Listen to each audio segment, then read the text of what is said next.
kyçe këtu është shumicë solide dhe të tjerët. Shumica solide në një sistem parlamentar ta jap të drejtën me udhëheq. Po për me udhëheq me të tjerët, ti në atë forma e vetme që e krijon mundësinë me kriju çat konsensusi nacional për projektet mëdha. Ideja dhe dallimi mes presidentit Rugova dhe zotit Kurti është shumë e thjeshtë.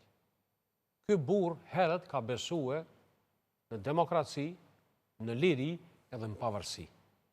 Zoti Kurti, në të 3 etapat historike, mrekullitë e kombit shqiptar, ka qenë nënën e kundër.